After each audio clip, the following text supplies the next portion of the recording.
لائیں کہیں کہ ہمارا رب اللہ ہے، پھر اس پر جم جائیں۔ ان پر فرشتوں کا نزول ہوتا ہے، نہ کوئی غم کرو نہ خوف، خوشیاں مناؤ جنت کی جس کا تم سے وعدہ کیا گیا تھا۔ اللہ کی ربوبیت پر اطمینان جب انسان کو ہو جاتا، میرا رب اللہ ہے، ربی اللہ، انسان کے لیے نہ کوئی کھٹکا، نہ کوئی خطرہ، نہ کوئی خوف، نہ کوئی حزن۔ جو کچھ ہو رہا ہے کس کے اذن سے ہو رہا ہے؟ اللہ کے اذن سے۔ اللہ کے اذن کے بغیر پتہ تک نہیں ہلتا۔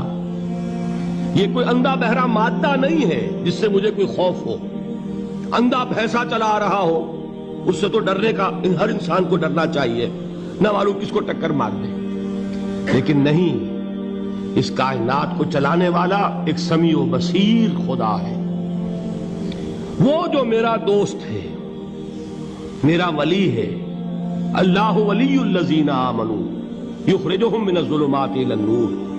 اللہ اہل ایمان کا ولی ہے، ساتھی ہے، پشت پناہ ہے، مددگار ہے، حمایتی ہے۔ بتائیے جسے یقین ہو جائے کہ اللہ میرا مددگار، اللہ میرا محافظ، اللہ میرا پشت پناہ، اللہ میرا حمایتی، اس کے لیے کوئی خوف ہوگا؟ اس سے کوئی ڈر ہوگا؟ میں مثال دیا کرتا ہوں ایک بہت سادہ پنجاب کے دیہات کی۔ وہ بڑا چودھری ہے اور کوئی غریب کسان ہے۔ اس غریب کسان کے جانوروں کو ہر وقت اندیشہ ہوگا چوری کا، کوئی میری بھینس کھول کر نہ لے جائے، کوئی میرا بیل کھول کر نہ لے جائے۔ لیکن جس کے بارے میں یہ سب کو معلوم ہو کہ وہ جو بڑا چودھری ہے وہ اس کا دوست ہے، اس کی بچیا کو کوئی خوف ہوگا؟ اس کی بھینس پر کوئی ہاتھ ڈالے گا؟ اسے کوئی اندیشہ ہوگا؟ نہیں۔ کیوں؟ کہ وہ بڑا چودھری، بڑا اس کا یہاں کا سردار، جاگیردار، سب کو معلوم ہے وہ میرا دوست ہے، کوئی میرے خلاف اقدام نہیں کر سکتا۔ اس دنیا میں یہ چھوٹی سی بات اگر آپ کے دلی اطمینان اور سکون کا باعث بن سکتی ہے تو ذرا تصور کیجئے۔ میں لفظ تصور استعمال کروں گا صرف اس لیے کہ اس کا ہم جس کو کہتے ہیں ادراک اور شعور کر نہیں سکتے، اگر کے ساتھ کر سکتے۔ اگر یقین ہو کہ اللہ میرا مددگار اور یقین ہو کہ اللہ ہر آن میرے ساتھ ہے، پھر کوئی خوف؟ کس کا خوف؟ کوئی شے اللہ سے بالا تر ہے؟ کوئی قوت اس سے زیادہ طاقتور ہے؟ کوئی اس کے ارادے کو بدلنے والا ہے؟ کوئی اس کی مشیت کے آڑے آنے والا ہے؟ یہی بات ہے جو حضور نے فرمائی۔ یہ ایمان کا حاصل ہے لب لباب، کہ دیکھو اچھی طرح اس بات کو ذہن نشین کر لو، اگر تمام انسان مل کر تمہیں کوئی نقصان پہنچانا چاہے نہیں پہنچا سکتے مگر جو کچھ اللہ نے لکھ دیا ہو، اور تمام انسان مل کر تمہیں کوئی نفع پہنچانا چاہے نہیں پہنچا سکتے مگر وہ شے جو اللہ نے طے کر دی۔ آپ پھر میں کہوں گا ذرا طاری کیجئے، اسے فرض کیجئے، اسے سوچئے۔ اگر اس حدیث پر ہمارا دل ٹھکا ہوا ہو تو کسی سے ڈر ہوگا؟ یہ مجھے نقصان نہ پہنچا دے، یہ میری رپورٹ خراب نہ کر دے، یہ میری انکریمنٹ نہ رکوا دے، یہ میرا یہ نہ بگاڑ دے، یہ میرے یہ نقصان نہ پہنچا دے۔ اس کا ڈر، اس کا ڈر، اس کا خوف، اس کی خوشامد، اس کے لیے جا کر طرح طرح سے اپنی عزت نفس کو ذلیل کروانا اس کے سامنے، یہ سب کچھ کیوں کرتا ہے انسان؟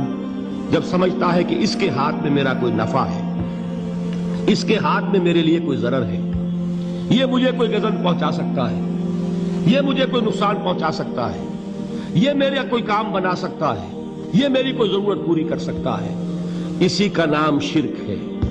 جہاں آپ نے یہ سمجھا کہ غیر اللہ کے اندر کوئی طاقت موجود ہے وہی شرک ہے۔ بتوں سے تجھ کو امیدیں، خدا سے نومیدی، مجھے بتا تو صحیح اور کافری کیا ہے؟ شرک تو یہ ہے جس پر بھی تمہیں یہ خیال ہے، کلمہ ہے یہ کلمہ سوم، لا حول ولا قوت الا باللہ، ذرا اس پر دل کو کبھی اگر آپ تصور کریں، پھر فرض کریں، دل ٹھک جائے اس پر، کوئی طاقت نہیں۔ یہی بات تھی جو شیخ عبد القادر جیلانی رحمۃ اللہ علیہ نے اپنی وصیت میں اپنے بچے سے کہی. 11ویں دینے والے ہیں، لیکن حضرت شیخ عبد القادر جیلانی کی وصیت اور تعلیمات کو کتنے لوگ ہیں جو جانتے ہو؟ یہ جن مقامات تک پہنچے ہیں وہ کس چیز کی بدولت پہنچے ہیں؟ انہوں نے جو پیغام دیا وہ کیا تھا؟ اے میرے بچے، جس طریقے سے قرآن مجید میں حضرت لقمان کی نصیحتیں جو ہے نقل کر دی گئی ہیں، میں یہ عرض کروں گا بالفرض اگر قرآن حضرت عبد القادر جیلانی کے بعد نازل ہوا ہوتا تو شیخ عبد القادر کی یہ نصیحتیں بھی قرآن میں درج ہوتی. اتنی اونچی نصیحتیں ہیں. اے میرے بچے، اس حقیقت کو ذہن نشین کر لے، لا فاعل فی الحقیقت ولا مؤثر الا اللہ. اس کائنات میں نہ کوئی فاعل حقیقی ہے نہ مؤثر حقیقی ہے سوائے اللہ کے. کسی شے میں کوئی تاثیر نہیں اگر اللہ نہ چاہے. آگ جلا نہیں سکتی اگر اللہ نہ چاہے. پانی ڈبو نہیں سکتا اگر اللہ نہ چاہے. زہر ہلاک نہیں کر سکتا اگر اللہ نہ چاہے.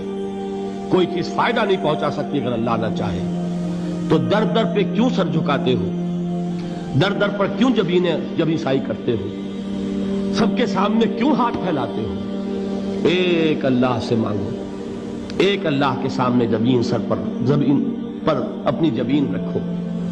لا فاعل فی الحقیقت ولا مؤثر الا اللہ. نظر آتا ہے ہمیں کہ پانی پیاس بجھا دیتا ہے. پیاس بجھانے کی صلاحیت پانی میں نہیں ہے، اللہ کے اذن سے. کھانا بھوک مٹا دیتا ہے، بھوک مٹانے کی صلاحیت کھانے میں نہیں ہے، اذن رب میں. دیکھیے یہی یقین تھا. حضرت موسیٰ علیہ السلام کا واقعہ یاد کیجئے. سامنے سمندر آ گیا ہے، قوم دیکھتی ہے پیچھے کہ گرد و غبار کا طوفان ہے. معلوم ہوا کہ فرعون اپنے لشکر سمیت آ گیا ہے. لشکر جب چلتا تھا تیز رفتاری کے ساتھ تو گرد و غبار کا جو طوفان اٹھتا تھا اس کا تصور کیجئے. اور لمحہ بلمحہ وہ قریب آ رہا ہے. پوری قوم نے کیا کہا؟ اے موسیٰ انا لمدرکون، اے موسیٰ ہم کو پکڑے گئے. قرآن مجید میں تو یہاں وہ باتیں نہیں لکھی ہیں، لیکن تورات میں یہ درج ہے کہ بنی اسرائیل جھگڑنے لگے، دست و گریبان ہو گئے موسیٰ کے ساتھ. موسیٰ ہمیں یہاں مروایا لا کر، اس سے تو ہم ہی بہتر تھے. وہاں کھانے کو ملتا تھا، زندگی تو تھی، بیگار ہم کر رہے تھے، موت تو نہیں تھی.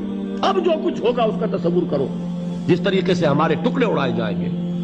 تو لڑ رہے ہیں حضرت موسیٰ علیہ السلام سے. یہ تورات کی تفصیل ہے. قرآن میں صرف اتنا آیا ہے، پریشان ہو کر انہوں نے کہا انا لمدرکون، موسیٰ ہم تو پکڑے گئے. اس وقت موسیٰ کا جواب کیا ہے؟